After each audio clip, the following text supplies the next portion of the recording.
ऐकून घ्या. अरे हसायचं थांबा ना.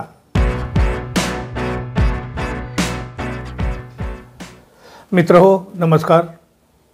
गेल्या 4-5 दिवसाच्या खंडानंतर आपण आज भेटत आहोत. अनेकांनी चौकशी केली, अनेकांनी विचारपूस केली की अचानक हे सगळं थांबलं कसं. मित्रांनो, अचानक जीवावरचं इतकं मोठं संकट आलेलं होतं की कदाचित आज आपण पुन्हा भेटू शकलो नसतो. हे मोठं संकट आलं आणि पुण्याच्या दीनानाथ मंगेशकर हॉस्पिटलच्या ICUमध्ये बंदिस्त व्हावं लागलं. अखेर मित्रांनो, तुमच्या सदिच्छेमुळं अशक्य गोष्ट देखील शक्य झाली. या सगळ्या संकटातून आश्चर्यकारकरित्या बचावलं आणि आज पुन्हा तुमच्या भेटीला आलो आहे. आता भेटत राहू. आपल्या सदिच्छेबद्दल कृतज्ञ आहे, उपकृत आहे. तर आजचा विषय निवडणूक सर्वेच्या खरे खोटेपणाचा. निवडणुकीचा हंगाम जवळ आला की सर्वेचं पीक कसं जोमात वाढायला लागतं बघा. अर्थात हे पीक कितीही फोफावलं तरी आता लोक फारसे महत्त्व देत नाहीत. अर्थात तुम्हीही देत नाही याची जाणीव आम्हाला आहे. तुमच्या कमेंटमधून देखील हेच आम्हाला मिळालेलं आहे. अहो, या सर्वेची किती लायकी आहे किंवा असते याची जाणीव आता सगळ्यांनाच झालेली आहे. त्यामुळं पूर्वी जसा काही काळापूर्वी अशा सर्वेवर विश्वास असायचा बघा, किंवा लोक अशा सर्वेना महत्त्व देखील द्यायचे, तसं महत्त्व आता कोणी देत नाहीत, तसा विश्वास आता कोणी ठेवत नाहीत. अहो ठीक आहे हो, सर्वे हे शेवटी अंदाजच असतात ना. पण कुठलेही अंदाज वास्तवाच्या निदान जवळपास तरी यायला नकोत का हो. त्यात ही गंमत बघा, आपापली मतं व्यक्त करणारे हे जे नागरिक असतात ते याच देशातले, याच राज्यातले. सर्वे करणाऱ्या संस्था वेगवेगळ्या आणि सर्वेचे निष्कर्ष देखील वेगवेगळे असतात. आता लोक तेच, निष्कर्ष मात्र वेगवेगळे. अहो, अलीकडे तर राजकीय पक्ष सर्वे करायला लागले आहेत आणि जे पक्ष सर्वे केले तर सांगतात ना, त्यांच्या निष्कर्षामध्ये त्यांनाच सर्वाधिक जागा मिळत असल्याचं दाखवलं जातं. अहो, अनेक सर्वेचे आकडे तर केवळ वातावरण निर्मिती करण्यासाठी पुढे आणले जातात, म्हणजे लोकांना संभ्रमित करण्याचा. म्हणजे हे आम्हाला मूर्ख समजतात.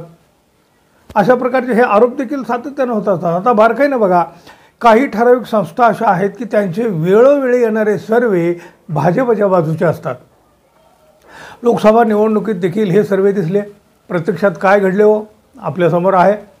महाराष्ट्रात आता विधानसभा निवडणूक होत आहे. जवळपास सगळेच सर्वे हे आता भारतीय जनता पक्ष आणि महायुतीच्या विरोधात येत आहेत. मित्रांनो, राज्यात महाविकास आघाडीचं सरकार येऊ शकतं असं हेच सर्वे ठळकपणे सांगत आहेत. पण टाइम्स नाऊ आणि मॅट्रिल यांच्या सर्वेत मात्र भारतीय जनता पक्ष नेहमीच पुढं असतं.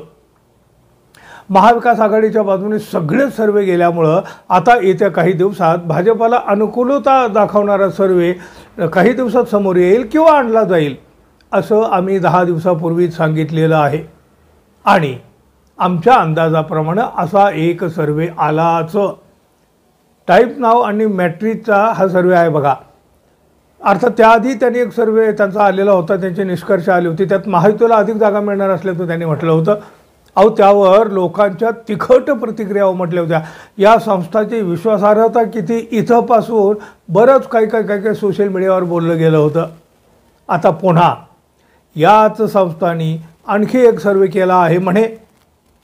अहो, खरं तर अशी परिस्थिती आता आली आहे की काही संस्थांची नावं जरी ऐकली ना तरी पुरेसं होतं. या संस्थेचा सर्वे आहे, मग त्या सर्वेमध्ये काय असेल, काय निष्कर्ष असेल याची पक्की खात्री आता लोकांना झाली आहे. म्हणजे जे नियमितपणे या सर्वेवर लक्ष ठेवतात ना, त्यांच्याही सहज लक्षात येऊ शकतं. अहो, महाराष्ट्रात अवघ्या 2-3 महिन्यात आता विधानसभा निवडणूक लागण्याची शक्यता आहे. त्याआधी राज्यात सगळ्याच पक्षांनी निवडणुकीची जोरदार मोर्चे बांधणी सुरू केली आहे. अर्थात या गोष्टी दर 5 वर्षांनी होत असतातच.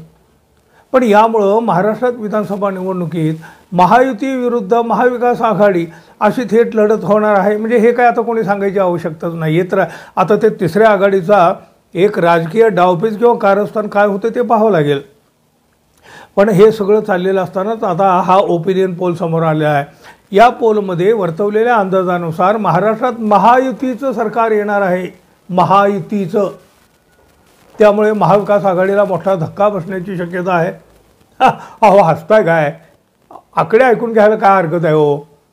अहो कुठल्याही सर्वेपेक्षा रोज आपण जे समाजात वावरत असताना आजूबाजूचे लोक काय बोलत आहेत, जनतेच्या मनात काय आहे याची जाणीव होत असतेच की. आणि खरा सर्वे तर तोच असतो. ऐकून घ्या, अरे हसायचं थांबा ना. आणि सर्वात अचूक जो निष्कर्ष असतो मी आता म्हणाल्याप्रमाणे तो रस्त्यावरचा असतो. त्यामुळं काही संस्थाच्या सर्वेचे आकडे मनोरंजन म्हणून पाहायला काय हरकत आहे हो. अहो आपण कशाला कुठल्या संस्थेबद्दल बोलायचं. आपल्या आजूबाजूचं वातावरण पाहायचं, सर्वेचे आकडे बघायचे आणि आपलं अंतर्मन काय सांगतंय फक्त तेच ऐकायचं. कारण सगळ्यात सत्य जे असतं अंतर्मन असतं. टाइम्स नाव आणि मॅट्रिजनं एक सर्वे केलेला आहे. या सर्वेनुसार विधानसभा निवडणुकीत महाविकास आघाडी आणि महायुतीत तगडी फाईट होण्याची शक्यता आहे. अर्थात आता हे काही कुणी सर्वे होते ह्याची आवश्यकता आहे का. विधानसभेत महायुतीला, मित्रांनो लक्ष देऊन ऐका, विधानसभेत महायुतीला 137 ते 152 जागा मिळण्याचा अंदाज आहे या सर्वेत. तर महाविकास आघाडीला म्हणे 129 ते 144 जागा मिळण्याची शक्यता आहे. तर इतरांना 3 ते 8 जागा मिळतील असं या सर्वेत म्हटलं आहे. अहो राज्यात विधानसभेच्या एकूण 288 जागा आहेत. बहुमतासाठी 145चा आकडा गरजेचा आहे. त्यामुळं ओपिनियन पोलमधील अंदाजानुसार महायुती सहजपणे महाराष्ट्रात पुन्हा सरकार बनवताना या सर्वेनं दाखवले आहे. ऐका हो, ऐकायला काय. भारतीय जनता पक्ष 83 ते 93 जागा जिंकेल असा अंदाज आहे. भाजपचा घटक एकनाथ शिंदे यांची शिवसेना 42 ते 52 जागा जिंकण्याचा अंदाज यांनी व्यक्त केला आहे. त्यानंतर म्हणजे त्याखालोखाल अजित पवार यांची राष्ट्रवादी 7 ते 12 जागा जिंकण्याचा अंदाज ओपिनियन पोलमध्ये व्यक्त करण्यात आलेला आहे. काँग्रेस पक्षाला 58 ते 68 जागा जिंकण्याचा अंदाज दिलेला आहे. बघा आता काँग्रेसनं सर्वे केला होता त्या जागा कुठल्या कुठे होत्या. उद्धव ठाकरे यांची शिवसेना 26 ते 31 जागा जिंकण्याची शक्यता आहे. तर शरद पवारांची राष्ट्रवादी 35 ते 45 असं की जागा जिंकण्याचा अंदाज या पोलमध्ये व्यक्त. म्हणजे बघा लोकसभेला 8 जागा जिंकणारा शरद पवार यांचा राष्ट्रवादी पक्ष विधानसभेत जास्तीत जास्त 35-45 एवढ्या जागा जिंकू शकेल असं यांचं म्हणणं आहे. म्हणूनच म्हणतो हसू नका हो, फक्त आकडे बघत राहा. इच्छा असेल तर मनोरंजन करूनही घ्या. राज्यात विधानसभेच्या एकूण 288 जागा आहेत. बहुमतासाठी 145चा आकडा गरजेचा आहे. त्यामुळं ओपिनियन पोलमधील अंदाजानुसार विधानसभेत महायुतीला 137 ते 152 अशा जागा मिळण्याची शक्यता आहे. म्हणजे आरामशीर ते सत्तेवर येत आहेत असं यांनी दाखवलं आहे. महाविकास आघाडीला 129-144 जागा मिळण्याची शक्यता आहे. त्यामुळं महायुती राज्यात सरकार स्थापन करण्याचा अंदाज या पोलमधून व्यक्त करण्यात आलेला आहे. मित्रांनो आता हे झाले सर्वेचे आकडे. आता तुम्ही तुमच्या आजूबाजूच्या लोकांची मतं जाणून घ्या ना. अहो तोच तर सगळ्यात खरा सर्वे असतो. अशा सर्वेकडे केवळ मनोरंजन म्हणून पाहायला हवं नाही का. नाही म्हणजे तुम्हाला काय वाटतं. असे सर्वे सोडा.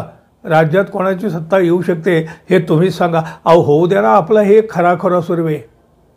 तो सत्य असेल आणि तो आपल्या सगळ्यासमोर असेल. आणि हो आपण अजून आपल्या चॅनलला सबस्क्राईब केलं नसेल किंवा आपण आपल्या चॅनलवर आणखी नवीन असाल तर कृपया सबस्क्राईब करावं ही अपेक्षा आहे. धन्यवाद. पुन्हा भेटू. तोपर्यंत नमस्कार.